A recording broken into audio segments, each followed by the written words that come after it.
Está no ar. Gente que fala. Gente que fala. Tem texto e direção geral do jornalista Fausto Camunha.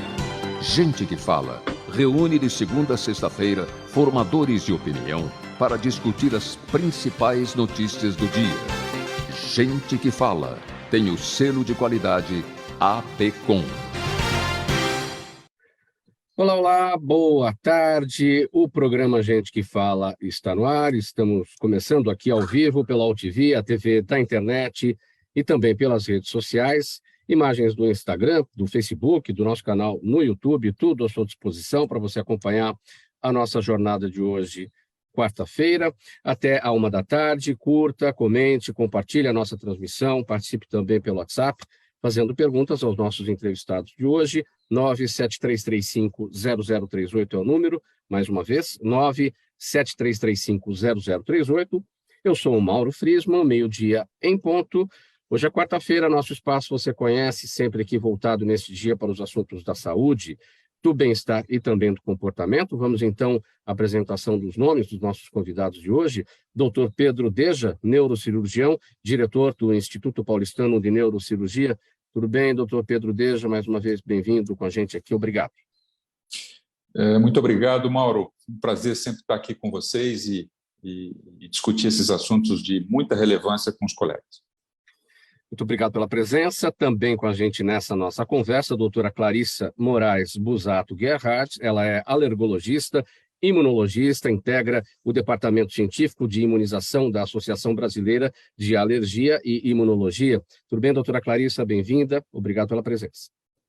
Tudo bem, obrigada pelo convite. É um prazer estar aí com vocês hoje também. Também aqui eu vou apresentar a Marcela Marcato, ela é diretora administrativa. Marcela não, desculpe, a Marta Marcato, ela é diretora administrativa. A Marta é ex-paciente oncológica de câncer de mama, coautora do livro O que a Vida Ensina, Compartilha-se, e também é autora da página Crescente Recomeço no Instagram. Tudo bem, Marta? Bem-vinda. Tudo bem, boa tarde a todos, é um prazer estar com vocês. É muito bom poder falar de prevenção. Estou muito feliz. E aqui também na nossa bancada de especialistas, o doutor Adriano Leonardi, ele é ortopedista, traumatologista, especialista em medicina esportiva e cirurgia do joelho. Tudo bem, doutor Adriano? Tudo bem, muito obrigado pelo convite. Vai ser uma discussão aqui bem enriquecedora aí com os colegas. Muito obrigado pela presença. E antes aqui, pessoal, do nosso primeiro assunto de hoje, do programa Gente que Fala, 12:02 agora, só para destacar aqui a nota triste do dia, nota triste desta manhã, morreu a cantora Gal Costa aos 77 anos de idade, informação confirmada pela assessoria de imprensa da artista, que já tinha cancelado o show aqui em São Paulo no último final de semana. Gal Costa, uma das maiores vozes da música popular brasileira, e ela era uma das atrações do Festival Primavera Sound, que aconteceu agora em São Paulo, como eu destaquei no final de semana passado. Teve a sua participação cancelada de última hora. De acordo com a equipe da artista, ela precisava se recuperar após a retirada de um nódulo na fossa nasal direita, ficaria fora dos palcos até o final de novembro, seguindo essas recomendações médicas. E agora a gente, pela manhã, todo o país em comoção e surpreendido com essa notícia triste da morte de Gal Costa aos 77 anos de idade. A gente vai continuar acompanhando as informações da assessoria da artista para mais informações sobre o que aconteceu, o que teria causado a morte da artista. Mas vamos aqui, 12:04, iniciar o nosso primeiro assunto de hoje. O secretário da Saúde de São Paulo, Jean Gorenstein, confirmou ontem a primeira morte por Covid-19 no estado, causada pela nova subvariante BQ.1, associada à alta de casos da doença em outros países. O surgimento da nova subvariante, a pouca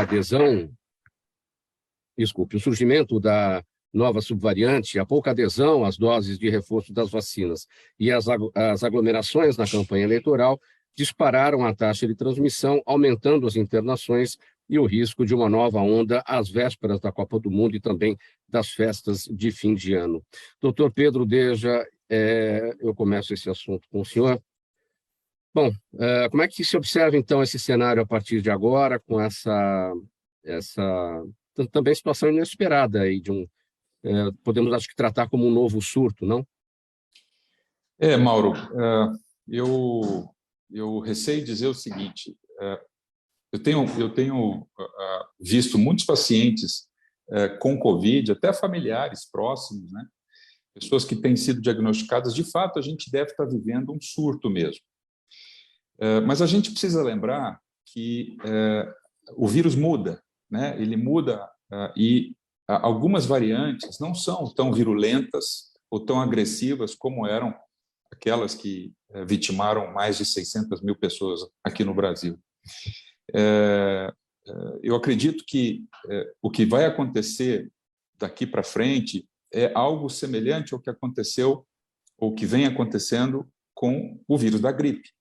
A gente vai ter que ter uma rotina, um esquema de vacinação a cada 6 meses, ou pelo menos uma vez por ano, para que as pessoas tomem a vacina feita para aquela variante do momento. Da mesma forma que o vírus da Covid muda, da mesma forma que o vírus da gripe, o influenza vírus, muda, o vírus da Covid isso também vai acontecer com ele, né? Agora, o que mais me deixa preocupado é o fato assim, da imprensa como um todo usar isso como uma espécie de alarme e se usar de novo este fato para obrigar as pessoas a ficarem em casa, né? Eu acho, e eu sempre defendi durante toda a pandemia que as pessoas tinham que ir para a rua. Eu não sou favorável ao isolamento, muito menos ao lockdown. Eu acho que o que a gente está sofrendo hoje em termos sociais, perda de emprego, pobreza, tem muito a ver com esse período de isolamento que as pessoas ficaram em casa sem poder trabalhar. Isso, sim, tem gerado muito sofrimento. Eu espero que isso não seja utilizado novamente para manter as pessoas em casa. Doutora Clarissa, seu entendimento sobre esse novo cenário, o surgimento dessa nova subvariante BQ.1, que está associada à alta dos casos da doença aqui em outros países também. Sim, o vírus, né, sempre que a gente vai tendo contágio alto, né, de pessoa para pessoa, ele sofre mutações, isso já é esperado, e o Covid, ele se comporta como um vírus que vem sofrendo muita mutação e vem apresentando surtos em ondas, né, mais ou menos a cada 3 meses, isso já está sendo um pouco esperado, né, a gente sabe que se a gente está fazendo aglomerações, se a gente não está fazendo as medidas de proteção, isso vai acontecer mesmo, e a ideia é que a gente consiga conviver com ele mesmo, como um vírus da gripe, né, como o doutor falou, pois a gente não vai conseguir erradicar o Covid, a gente vai ter as vacinas, e já temos as vacinas para isso, e a gente vai atualizando, né, essas vacinas de acordo com o desenvolvimento dos laboratórios, da ciência, e a partir do momento que vão surgindo novas variantes. Provavelmente no ano que vem a gente vai ter uma vacina mais eficaz agora para a variante Ômicron, né, que vai ser conjugada com a variante antiga. As vacinas que nós temos hoje, elas foram baseadas na cepa original de Wuhan, então a gente não tem uma grande proteção para casos leves, para infecção, né? Mas a gente ainda assim consegue ter uma prevenção para os casos mais graves e para óbitos. Então, é lógico que vai ter uma suscetibilidade individual de cada um, as pessoas que são mais idosas, que têm comorbidades, a imunidade para a vacina ela é um pouquinho menos eficaz do que para as populações mais jovens. Então, por isso, ainda mais é importante que a gente mantenha essas doses de reforço em dia e que a gente consiga conviver com isso, né? Lógico, não vai se fazer novo isolamento, né? Até porque não está sendo viável isso, mas na época de surtos maiores, né? Como agora a gente provavelmente vai ter novamente isso, a gente ter os nossos próprios cuidados individuais, evitar essas aglomerações, a gente continuar usando máscaras, álcool, né, quando precisar, quando tiver num nível de transmissão mais elevado, até porque a gente também tem que proteger aquelas pessoas que são mais suscetíveis, que moram com a gente ou convivem com a gente no trabalho, que não têm lá uma resposta imunológica tão boa assim para a vacina quanto uma pessoa mais jovem. Então, os cuidados nas épocas de alta vão continuar, né, e devem, porém, os cuidados, o que a gente tem que ter em mente é que a gente vai continuar convivendo com o Covid por bastante tempo ainda.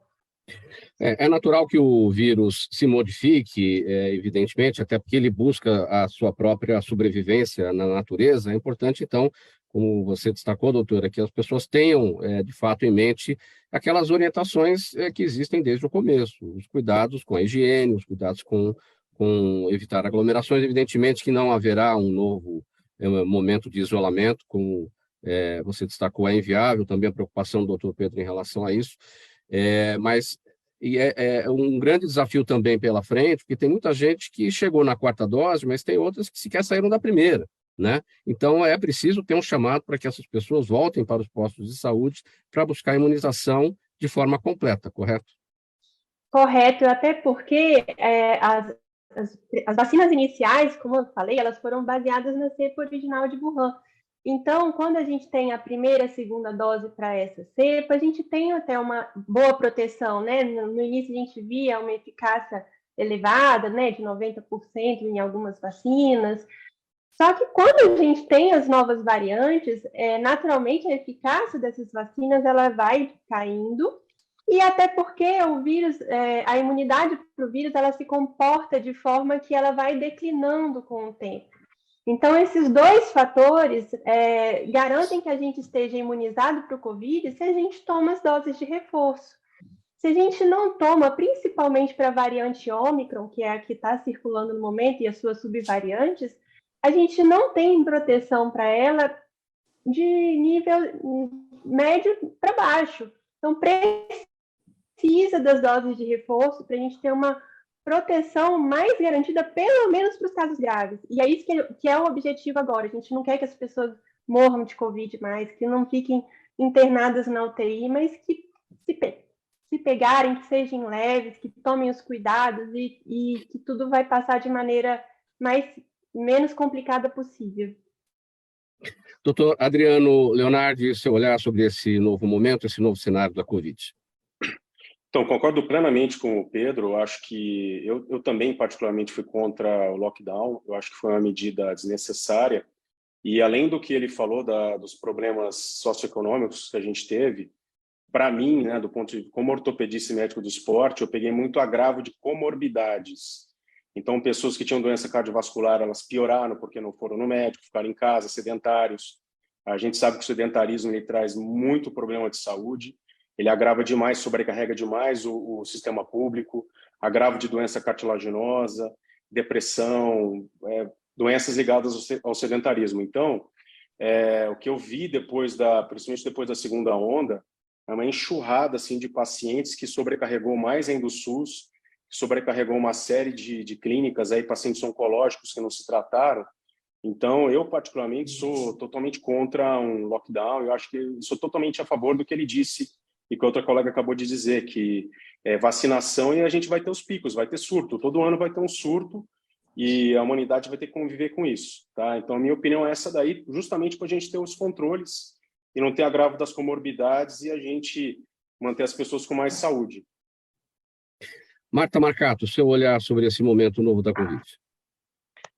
O meu olhar é que eu acho que precisaria ser mais divulgado sobre uso de máscara em ônibus, em algumas situações, por exemplo, a pessoa estar gripada, todo mundo muito junto, hospitais, eles ainda pedem, né, que eu percebo. Eu sou responsável por um grupo de 200 mulheres, mais de 200 mulheres em tratamento de câncer, e elas não tiveram, quase não tivemos casos de Covid no grupo. Porém,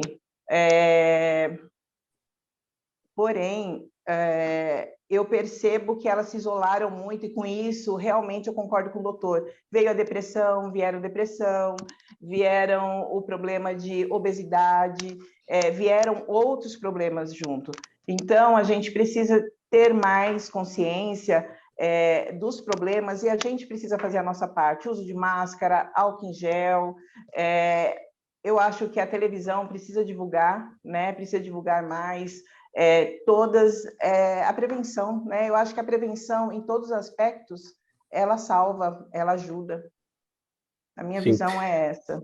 E é o nosso papel aqui também, né, com vocês todos, né, levar essa informação sobre a necessidade da prevenção, alertar sobre, para quem não tem ainda o ciclo vacinal completo, para que volte ao posto de saúde, enfim, todas essas informações que são efeitos de uma campanha. Aqui no nosso pequeno espaço, a gente procura levar esse tipo de necessidade para todos, e que todos tenham essa responsabilidade, não é, Marta?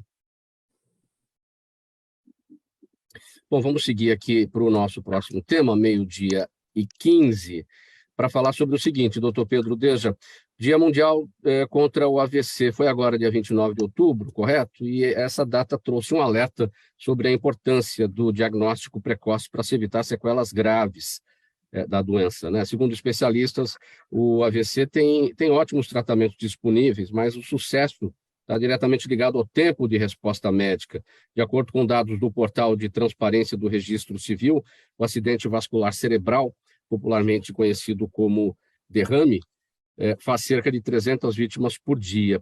Até para a gente estabelecer uma diferença aqui, doutor Pedro, popularmente conhecido como derrame, sim, né? Mas depende, porque tem um acidente vascular cerebral hemorrágico, que é o derrame, e tem o isquêmico, né? Que não é por derrame de sangue, é um outro tipo.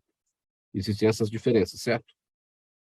Mauro, é legal a gente dizer isso para a população, porque há uma confusão mesmo nesses termos. Quando a gente fala derrame cerebral, apesar da gente saber que existe o derrame quando há um sangramento, e esse parece ser ou estar relacionado com alguma coisa que derrama dentro do cérebro, e, em geral, o termo derrame é usado tanto para os acidentes vasculares cerebrais hemorrágicos quanto para os acidentes vasculares isquêmicos.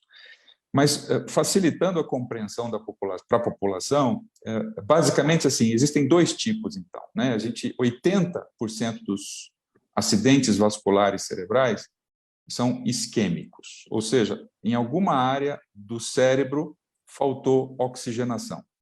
E isso, em geral, acontece porque, da mesma forma que no coração uma artéria coronária pode entupir, causando infarto, no cérebro você tem uma série de artérias, aquelas mais importantes, elas também podem sofrer uma obstrução e o sangue não passa. Então, ele não consegue levar oxigênio e nutrientes para uma determinada área do cérebro.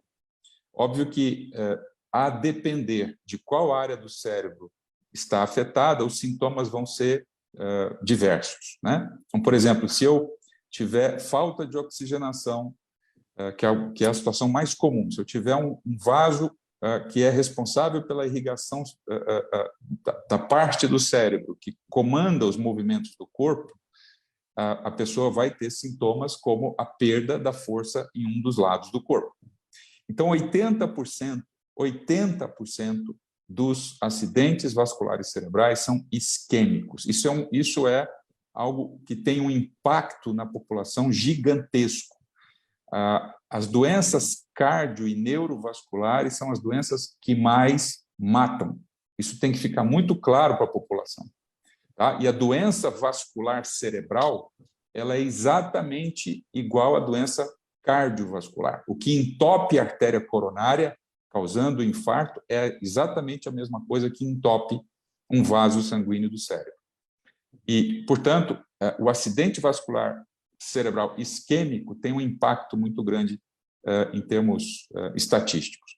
O outro tipo de acidente vascular é o acidente vascular hemorrágico, como você mencionou, Mauro.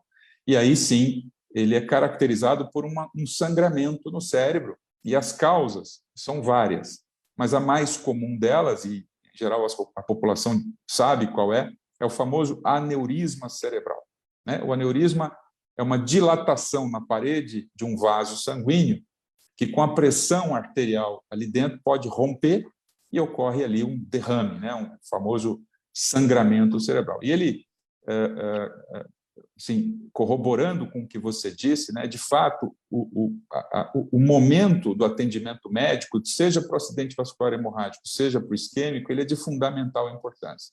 Quanto mais rápido o paciente é atendido, melhor o prognóstico, melhor a chance dele ter um bom resultado no tratamento. Alguns casos, obviamente, são tão graves que, independente do tempo de resposta médica, eles acabam levando o paciente a óbito.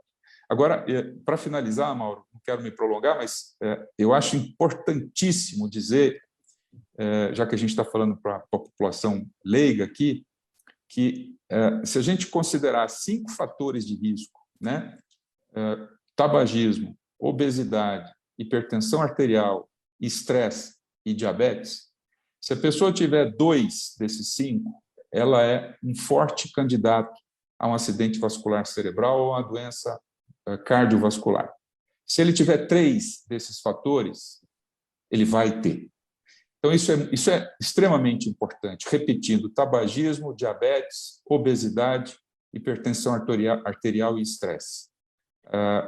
E, obviamente, são esses os fatores de risco que tem que ser... as pessoas precisam buscar soluções para isso, né?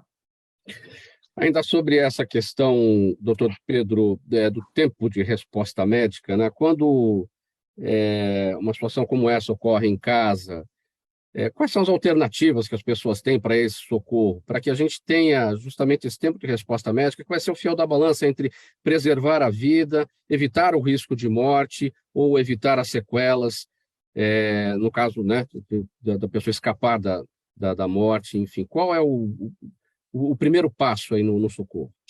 Então, Mauro, a gente tem o serviço público, né? E eu diria, inclusive, que, ao contrário do que muita gente pensa, o melhor atendimento de urgência numa cidade como São Paulo não está na rede particular, por incrível que pareça.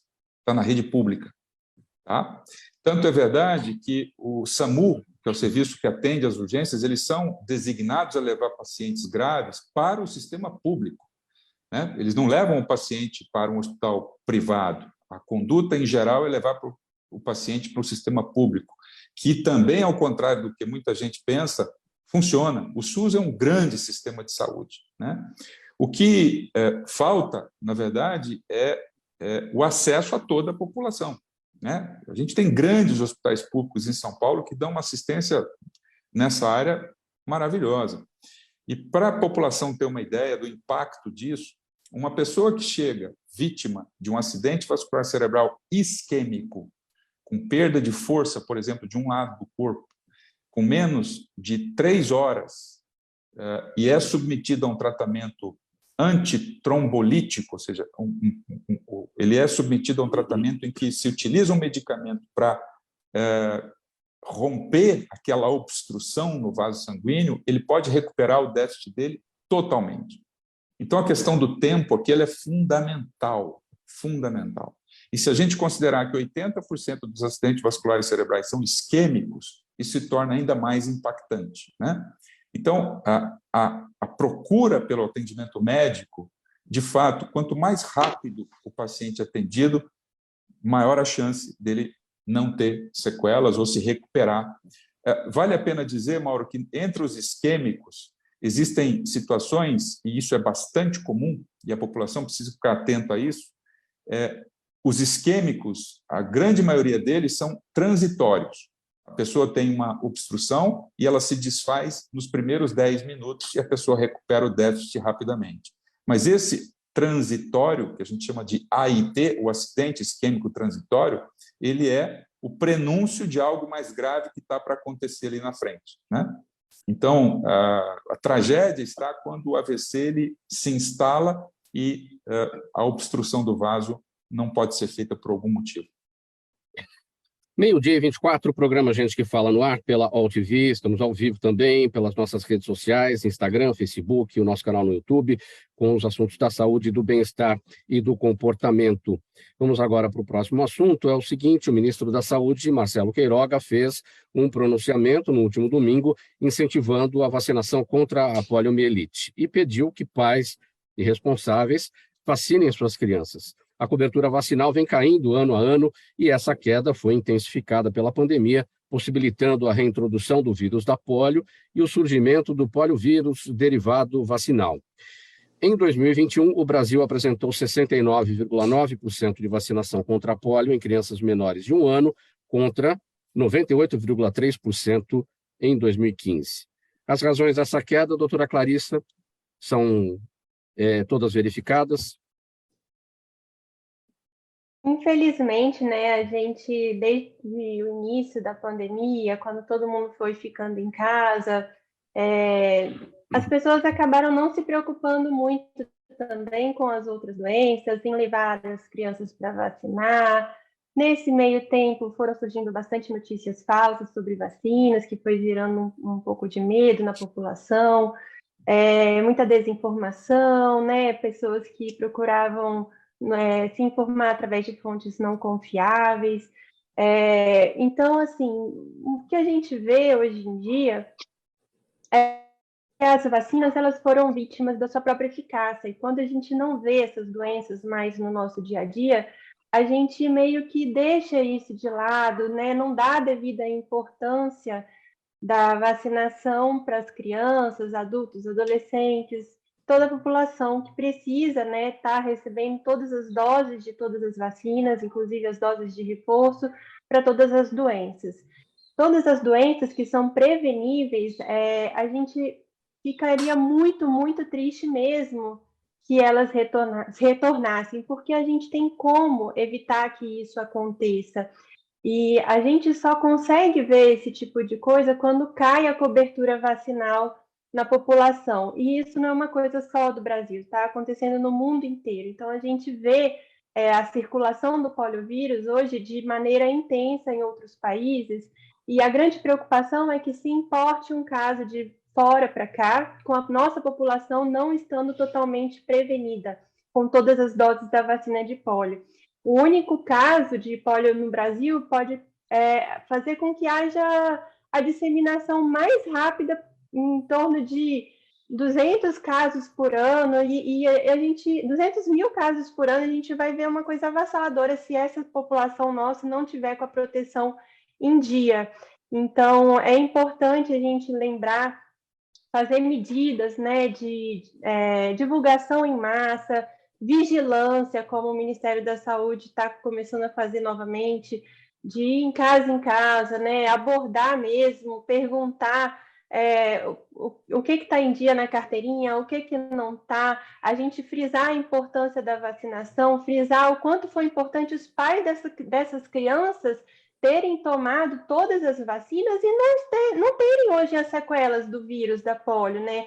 Que a gente sabe que 5 a cada 10 crianças de cada 100 que pegarem o vírus vão ter sintomas leves, mas uma em cada 200 pode ficar paralítica, e em casos mais raros pode levar direto à morte. E para que isso se a gente tem como evitar?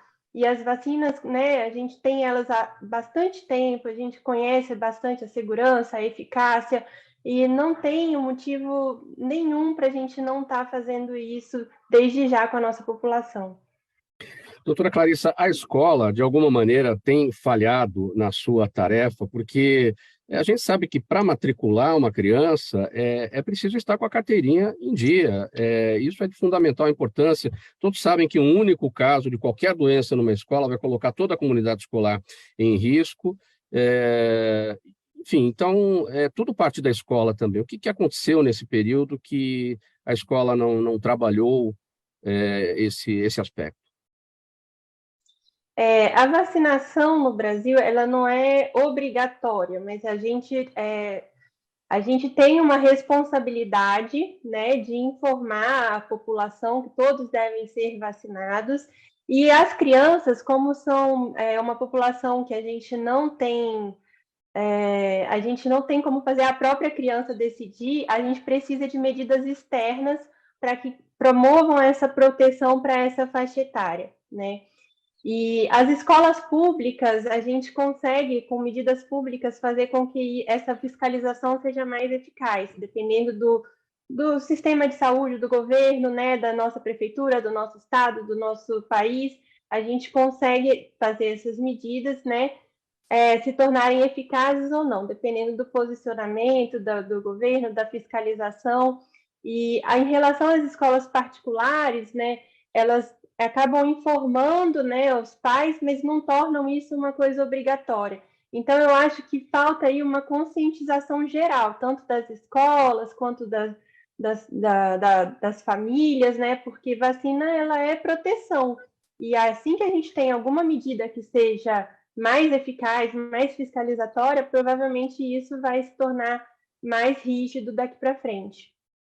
Doutora Adriana, como é que é essa conversa no dia a dia no consultório com os pacientes? Eles vão, evidentemente, em busca de determinado tratamento aí na sua área, mas como é que essa conversa sobre vacinação surge até para orientação? A carteira de vacinação é estimulada dentro da medicina esportiva para atletas, né? Então, mesmo pegando atletas carentes, a gente sempre estimula. E o que eu falo para todo paciente que a gente tem a melhor forma de você lidar com uma tragédia é a prevenção, né? Então, a gente orienta bastante a vacinação, até porque a poliomielite, do ponto de vista ortopédico, ele é um grande problema, né? A gente pega pacientes aí sequelados, que às vezes tem necessidade de uma cirurgia ortopédica, e a gente acaba não fazendo pelo fato da gente saber que aquele membro não vai evoluir bem, pelo fato dele não funcionar bem, né? Então, às vezes, a pessoa acaba sofrendo dor articular por muito tempo na vida, pelo fato da gente não ter prognóstico, não ter literatura, por exemplo, fazendo uma prótese num paciente que tem a sequela de poliomielite. Então, eu particularmente estimulo bastante mesmo. Como que esse assunto, Marta, circula nos grupos oncológicos onde você atua e onde você faz o seu trabalho? Olha, atua bastante, até porque, principalmente nos grupos, nas ONGs, né? Nas ONGs, hoje eu tenho muitas colegas que divulgam informações. Nós somos divulgadoras de informações para que as pessoas façam prevenção, porque é muito importante. Se eu hoje estou aqui falando com vocês, porque eu fazia a minha prevenção, né? Com vacinações, com exames. A prevenção, como o doutor disse, em todos os aspectos, ele salva vidas. Então, todos os pacientes de câncer de mama que são diagnosticados no começo, a cura de toda doença, né, é quase 100% de chance de sobrevivência. Doutor Pedro, como é que surge no seu consultório, na sua especialidade, as orientações em relação à vacinação? Mauro, eu não tenho muito a acrescentar, além do que os colegas disseram. Eu só chamo atenção para a gravidade da poliomielite, né? Que é o que o doutor Adriano falou agora. É dramática a situação de uma pessoa que tem poliomielite, e é absolutamente assim, bizarro hoje em dia a gente ter que discutir se vacina ou se não vacina, né? Isso não, sabe, não caberia, a gente não precisaria discutir isso aqui, isso ficou tão evidente durante a pandemia, né? Acho que ninguém tem dúvida da importância de se vacinar as pessoas, né? Então, é só isso que eu tenho para acrescentar. Faltando 27 minutos para 13h agora, programa Gente que Fala, edição de quarta-feira, perdão, com os assuntos da saúde, do bem-estar e do comportamento. Uma parada breve agora, mensagem do nosso apoiador no intervalo, na sequência mais temas aqui para a gente analisar. Até já. Os melhores trabalhos de comunicação nunca abrem mão de um excelente instituto de pesquisas. A Orbis é um instituto de pesquisas que une precisão e confiabilidade estatística com a mais alta tecnologia em pesquisas do mercado. Na sua próxima pesquisa, se eu fosse você, chamava Orbis. Até porque o sucesso é consequência direta da informação que você tem e o que você faz com ela. Estamos de volta, o programa Gente que Fala no ar, ao vivo, pela UTV, a TV da internet e também pelas redes sociais, Instagram, Facebook, o nosso canal no YouTube, tudo para você acompanhar a análise de hoje aqui com os nossos especialistas. Quarta-feira é dia de tratar dos assuntos da saúde, do bem-estar e do comportamento por aqui. Agora, para falar com o doutor Leonardo, doutor Adriano Leonardi, sobre as cartilagens, que são um revestimento da extremidade dos ossos, dentro das articulações e que tem como principal função minimizar o atrito dos ossos durante os movimentos. Elas se renovam constantemente, mas conforme algumas instabilidades, desequilíbrios musculares, atividade física intensa, traumas agudos e deformidades podem se degenerando. Suas lesões ainda são as que trazem maior desafio na cirurgia ortopédica, porque ainda não é possível o desenvolvimento de um substituto à altura de sua resistência e função. Para falar desse desafio da cirurgia ortopédica, doutor Adriano. Então, as doenças cartilaginosas, a gente chama em medicina de condropatia, né? A gente tem dois tipos de doença cartilaginosa. A gente tem aquela que é chamada de microtrauma de repetição, que é aquela pessoa que pratica atividade física fora dos limites fisiológicos dela, e, por incrível que pareça, as pessoas que são sedentárias também degeneram até mais rápido a articulação, e aquela traumática aguda, que é aquela pessoa que saiu de casa, por exemplo, para jogar um futebol, foi lá, torceu o joelho, por exemplo, o tornozelo, e teve uma lesão traumática aguda. O grande problema é que a cartilagem ela tem um poder de regeneração tecidual muito pequeno, praticamente nulo, e até pouco tempo atrás a gente tinha muito pouca tecnologia para a gente conseguir tratar. Então entrou, tanto no mundo quanto no Brasil, a chamada engenharia de tecido. A engenharia de tecido é uma forma de você estimular a célula-tronco que a gente tem no nosso corpo, a mesenquimal ou célula estromal, a se transformar em tecido cartilaginoso. Então tem muita coisa bem interessante entrando agora, tanto no Brasil quanto fora. Fora do Brasil a gente tem um pouco mais de tecnologia, porque o grande problema a longo prazo é a transformação daquela cartilagem, aquela articulação que teve a lesão cartilaginosa, em artrose, em uma degeneração completa. E aí traz um grande impacto para a saúde pública, porque a pessoa quando tem artrose, quando tem o joelho torto, deformado, com inchaço, com perda de massa muscular, ela se torna menos independente, ela tende a se tornar mais sedentária, e aí começam a trazer os problemas de saúde pública, como esse, por exemplo, foi discutido com o Dr. Pedro sobre o AVC. Então, a gente sabe que os sedentários, as pessoas que não fazem nenhuma atividade física e têm obesidade, mais síndrome metabólica, elas tendem a ter mais doenças, o AVC, doença cardiovascular, do que as pessoas mais ativas. Então, a gente tem muita coisa, muita tecnologia nova chegando agora no Brasil, e tem algumas coisas que têm revolucionado. Então, por exemplo, falando da engenharia de tecido, a gente tem a membrana de colágeno, que é como se fosse um papelzinho, parece aquele papelzinho de coador de café, que a gente coloca na articulação e a gente faz aquele procedimento que chama microfratura, e a gente tem uma transformação daquele tecido, daquela célula-tronco, em tecido cartilaginoso, muito semelhante ao original. Então, tem muita coisa nova, e muita coisa nova para entrar nos próximos anos, que vai provavelmente revolucionar. Então, a forma da gente entender e encarar uma cirurgia de cartilagem, ela vai se modificar muito nos próximos 10 anos. Toda lesão de cartilagem,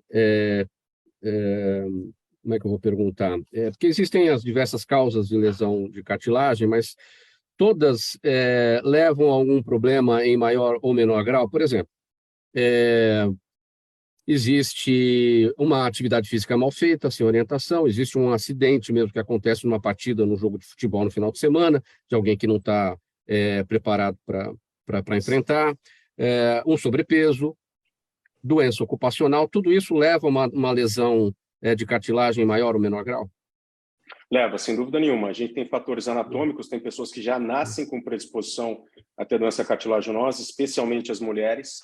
As mulheres têm uma predisposição maior de ter doença na cartilagem da patela, que a gente chama de condromalácia, e as pessoas que torcem e machucam o joelho. O grande problema é que a gente pega adultos numa fase extremamente produtiva. A gente pega pessoas de 30 até 50 anos de idade que acabam interrompendo a atividade física e começa a atrapalhar muito para a atividade do dia a dia. Então, toda doença cartilaginosa, ela traz sempre quando a pessoa está sintomática, ela traz perda de qualidade de vida e impacto importante, inclusive, do ponto de vista financeiro. Se a gente for pensar em atleta, é pior ainda. Eu trabalhei com futebol profissional e ainda tendo jogadores de futebol. É muito comum a gente pegar atletas com lesão cartilaginosa que interrompe de maneira completa a vida esportiva dessa pessoa. Além do desafio da correção do problema, também tem o desafio da dor, né? É uma dor muito, muito complicada de lidar, né? Não tem, os medicamentos não são eficientes, né? Não são eficazes. Sim, sim. A gente tem que agir, na verdade, na causa. A dor é consequência. A gente tem que agir na causa, que é a perda da capacidade de absorção de energia cinética da cartilagem. Então, ou a gente faz um transplante, ou a gente faz uma membrana de colágeno, uma técnica regenerativa, muitas vezes com outras técnicas que são um pouco mais agressivas, como correção de membro, aquela cirurgia que você pega aquele joelho do tipo X ou do tipo cowboy e você faz a correção para jogar o peso para a área mais sadia, mas a gente tem que trabalhar a causa, né? E pessoas que têm uma doença um pouco menos avançada, a gente pode usar de ácido hialurônico, de terapias regenerativas que são experimentais ainda no Brasil, para a gente conseguir aliviar a dor. Nesse aprendizado de vocês, médicos, especialistas para tudo isso, na literatura, quem é que manda melhor no mundo em relação a essas questões? Os países onde o esporte de competição é mais acentuado e pode ser que nesses países há necessidade de um olhar melhor sobre isso e parte daí uma literatura médica mais avançada? Então, os Estados Unidos ele é o carro-chefe no tratamento da lesão cartilaginosa, né? Eu fiz 2 estágios, 2 fellowships fora do Brasil, um nos Estados Unidos e um na Suécia. O sueco ele é um pouco mais conservador com relação à indicação de tratamento cirúrgico. O americano ele indica mais, né? Existe até um fomento maior da indústria de implantes, etc. Ele fomenta um pouco mais. O grande problema, tanto na Suécia quanto nos Estados Unidos, os países que eu já visitei, Espanha também, é que às vezes você indica um tratamento cirúrgico para uma pessoa que já está com doença mais avançada e ela tem uma dificuldade muito grande de ganhar aquela massa muscular que ela perdeu, né? E aí ela não consegue fazer com que a gente consegue sanar o problema articular, mas o problema de cadeia cinética, né, de ativação muscular, acaba não sendo sanado. Então, eu falo assim muito tranquilamente que um dos melhores países para se tratar de doença cartilaginosa é o Brasil. Primeiro que a gente tem pessoas que publicam muito aqui, eu tenho colegas ortopedistas que publicam internacionalmente, e a gente tem a melhor fisioterapia do mundo, sem dúvida nenhuma, no Brasil. Então, a gente consegue, muitas vezes, preparar melhor um paciente para uma cirurgia, e mesmo que a gente não tenha tecnologia como nos Estados Unidos, como, por exemplo, o transplante autólogo de condrócitos, que é uma forma de você cultivar a célula-tronco, transformá-la em cartilagem e reimplantar na articulação, mas a gente tem fisioterapeutas excelentes que a gente consegue pegar um pós-operatório mais agressivo e a gente conseguir fazer com que a pessoa retorne para o esporte. E tem países... o brasileiro fala muito mal do país, né? Eu, depois de viajar tanto, eu volto de alguns estágios, dá vontade de beijar o solo voltando, né? Porque tem países que os médicos operam e não acompanham os pacientes no pós-operatório. Eles deixam para o fisioterapeuta acompanhar, para o reabilitador. Às vezes, no pós-operatório, ele faz só 1 mês, 2 meses de fisioterapia. A gente sabe que tem um follow-up de doença cartilaginosa de 1 ano. Então, a gente consegue ter tecnologia hoje no Brasil de reabilitação para recolocar a pessoa de maneira plena para o esporte. Então, acho que o melhor país para se tratar, um dos melhores, é o Brasil. Muito bem. Vamos aplaudir o nosso país. Bom, Exatamente. gente, muito se fala sobre a prevenção do câncer de mama e de mulheres que venceram a doença, e entre esses 2 extremos existe a convivência com o diagnóstico, que afeta mais de 60 mil pessoas por ano no Brasil. Está aqui a Marta Marcato, que é uma dessas pessoas que vai falar para a gente a respeito disso. A Marta foi diagnosticada há 5 anos, se abateu, como todas as outras pessoas, evidentemente, mas depois resolveu compartilhar essa experiência com todos por meio de um livro e também por uma página criada no Instagram. Conta para a gente como é que é essa história, Marta. Eu fui diagnosticada em 2017, né, com câncer de mama. Em exames de rotina, faltava 3 meses para fazer os exames, para completar 1 ano. Eu senti uma dor no braço. Eu costumo falar que foi a presença de Deus ali para que eu chegasse até o meu médico. E eu fui no meu médico, ele falou: Marta, falta 3 meses, eu vou fazer todos os exames, inclusive a mamografia. E quando eu fiz, eu tinha um tumor, eu tinha um carcinoma. Foi retirado, e naquele momento que o doutor falou que eu tinha um carcinoma, eu me vi num quarto escuro. Num quarto escuro, com aquele diagnóstico e com muito medo. Eu tenho 2 filhas, para uma mãe é muito difícil, né? Você ouvir, ou para qualquer pessoa, mas eu fiquei apavorada. E não sabia para onde recorrer. Pode seguir. Eu tive medo, na verdade, de morrer. Até encontrar um médico que me acolheu. Meu mastologista, ele foi maravilhoso, ele me acolheu, fez um trabalho humanizado comigo, com a minha família. A partir daí, eu senti muita força, eu senti, além da minha fé, que eu sou uma pessoa que tenho muita fé, o que eu tinha naquele momento? Eu tinha que vencer o câncer, porque o câncer não fazia parte de mim, né? E após todo o tratamento, cirurgia, eu tive um câncer hormonal. Inclusive, eu estava ouvindo o doutor ortopedista falando, hoje eu tenho osteopenia por conta de todo o tratamento, e a grande maioria das mulheres tem, e é bem complicado. Agora, em agosto, eu recebi alta, né? Recebi alta depois de 5 anos. Foi um momento para mim muito, muito feliz, porque a gente passa esses 5 anos como um fantasma atrás da gente, né?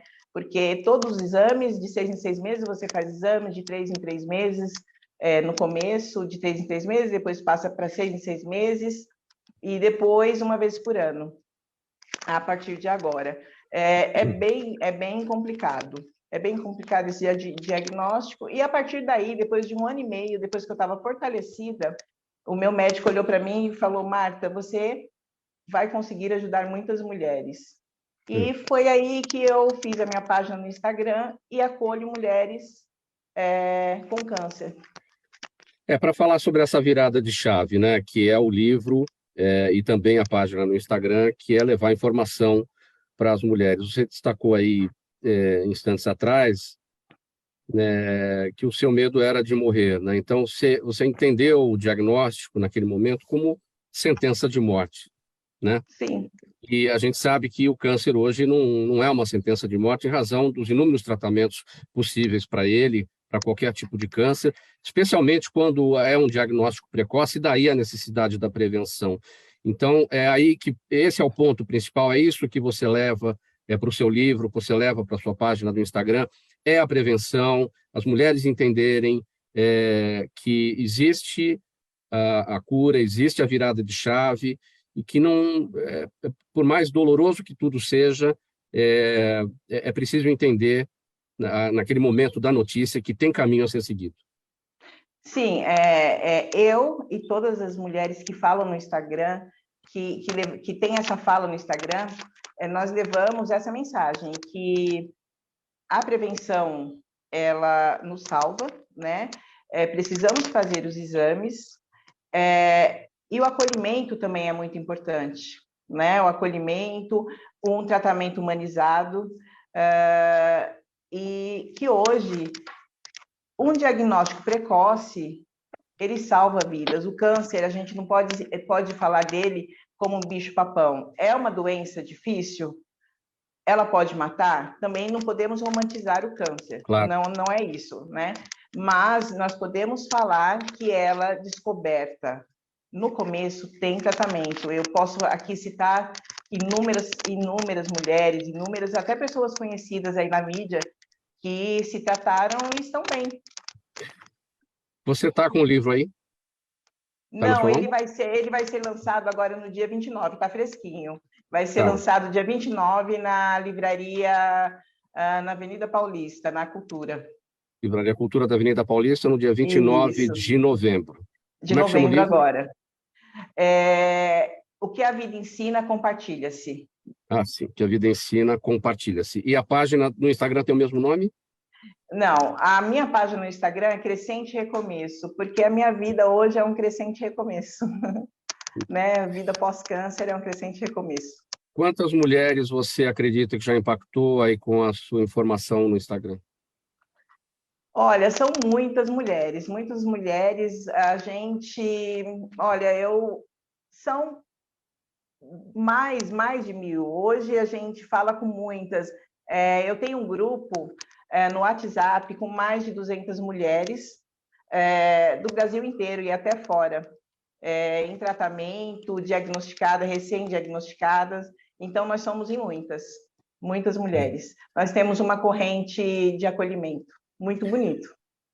Marta, para falar sobre um outro assunto que agora se relaciona com o homem, o Outubro Rosa acabou e o tema do câncer de mama, evidentemente, está todo ligado ao Outubro Rosa. A gente está, hoje é dia 9 de novembro, estamos no Novembro Azul, né? Sim, o câncer de próstata é o tipo de câncer, é o tipo, né, mais incidente entre os homens, é o segundo que mais mata no Brasil, atrás somente do câncer de pulmão. A Sociedade Brasileira de Urologia está realizando, portanto, a edição do Novembro Azul. O objetivo é incentivar a prevenção e, neste ano, a campanha reforça a importância do cuidado global com a saúde masculina e o tema é Saúde também é papo de homem. Eu queria a sua avaliação sobre o seguinte: o homem não vai ao médico. O homem só vai ao médico quando o calo aperta, quando a dor vem. Ele não faz o trabalho de prevenção que as mulheres fazem. A partir da sua experiência, o que você tem a dizer para os homens e para aquelas mulheres que acabam sendo obrigadas a pegar o homem pela mão e falar: eu vou ligar lá no médico, vou marcar consulta e você vai comigo? Eu vou falar pela minha experiência com o meu próprio marido. Se eu não incentivar, se eu não marcar, ele não vai. O homem, ele precisa deixar de ser machista, preconceituoso, porque assim como a mama, o homem também tem a próstata e ele precisa fazer os exames, como qualquer órgão do corpo. Meu Deus, tem um médico especialista para isso, você vai fazer os exames e se tiver alguma coisa, melhor que seja no começo e que seja cuidado, né? E não pode ficar esperando somente pela mulher, pela companheira, pela namorada, pela irmã, enfim, precisa acabar com isso, né? Precisa-se, para ter ideia, a gente não consegue ter homens falando sobre isso na internet, homens que já passaram por isso. A mulherada está aí falando do câncer de mama, agora a gente não vê os homens, né? Não tem. Dificilmente tem uma iniciativa no Instagram, por exemplo, como a sua, a partir de um homem, para falar do seu drama em relação a um determinado tipo de câncer. Não tem, Mauro, não tem, porque os homens, eles eles têm aquele preconceito em falar o machismo, e seria tão bom alertar, né? Seria tão bom falar abertamente sobre o assunto. Alerta é precaução mesmo, né? Precaução. Pessoal, perguntas aqui da nossa audiência, uma para cada um, vamos a elas. Doutora Clarissa Daniela Neves está no Instagram e pergunta se a subnutrição pode reduzir a capacidade imunológica de uma pessoa ou mesmo de uma população. Sim, com certeza. O nosso sistema imunológico, para ele ter uma resposta eficaz para combater doenças, para produzir uma resposta para uma vacina, né? Ele precisa estar a gente precisa estar com uma alimentação em dia, né? A gente precisa estar comendo alimentos saudáveis, tem que estar nutrido. O sono ele tem que estar regular. A gente não pode ter noites de sonos mal dormidas. A gente tem que estar praticando atividade física, bebendo água, tendo um estilo de vida com menos estresse possível. Então, tudo isso, né, quando a gente também não faz uso abusivo de álcool, droga, cigarro, nada disso, a gente está fazendo com que o nosso organismo ele esteja numa homeostase. O nosso sistema imunológico ele funciona de maneira muito melhor, muito mais regular, se a gente está com tudo isso em dia. Se a gente tem uma subnutrição, né, alguma outra doença também que está prejudicando a nossa memória imunológica, a nossa defesa, tudo isso vai impactar tanto para as vacinas quanto para as doenças que a gente pega no dia a dia. Doutor Adriano Leonardi, o seu Jaime do Jardim Bonfilholi, na Zona Oeste aqui da capital, também está acompanhando a gente. Ele quer saber se o problema ortopédico do Neymar tem plena reversão cirúrgica. Ele tinha fraturado o quinto metatarsiano, né? Eu não me lembro se aconteceu alguma outra coisa recente.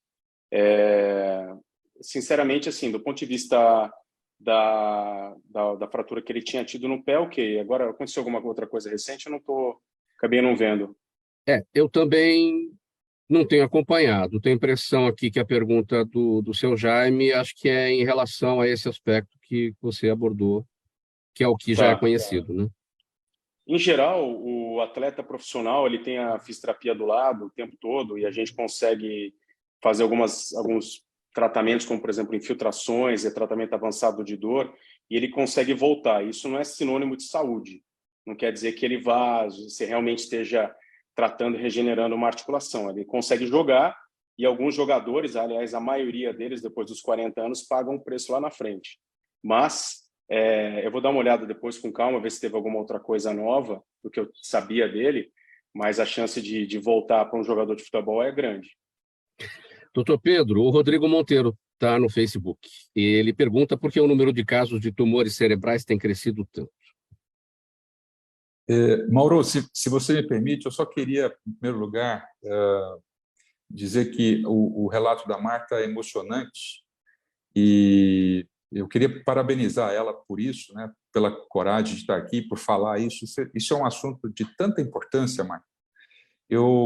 Complementando, doutor. Eu estive recentemente num evento promovido lá pela ALESC, pela Assembleia Legislativa. Eu fui convidado para falar sobre dor em pacientes portadores de tumor de mama. E eu saí de lá absolutamente tocado. São muitas. São muitas. E assim, me parece, não é a minha área, eu vou dar um palpite aqui, mas eu acho que é importante, é de utilidade pública o que eu vou dizer. Os maiores especialistas em tumor de mama disseram que, da mesma maneira que o homem não quer fazer o exame de próstata, muitas mulheres também têm receio de ter dor fazendo a mamografia, porque é um exame que dói um pouco, né? Sim, sim. Então, eu percebi que no meio ali dos especialistas da área há uma campanha em se dizer para as mulheres da importância de fazer mamografia, porque do ponto de vista da evidência científica, a mamografia ela é muito mais importante até do que o próprio toque que a mulher precisa fazer em si mesma, né? O meu, por exemplo, doutor, o meu não pegaria no toque, o meu tumor. Isso é importante, Mauro, dizer, sabe? Porque a mamografia ela é mais importante do que o toque, né? A gente sempre fala que a mulher tem que fazer o autoexame das mamas, mas mas não exclui a mamografia realizada com a sua periodicidade obrigatória. Com certeza. Necessária. Sim, uma vez por ano. Isso tem um impacto muito maior do que o toque, o autoexame das mamas. Respondendo à pergunta do colega, não é que exista um aumento do número de casos de tumores. Do ponto de vista estatístico, isso não mudou muito. O que tem acontecido com a medicina como um todo é que as pessoas têm mais acesso hoje em dia, né?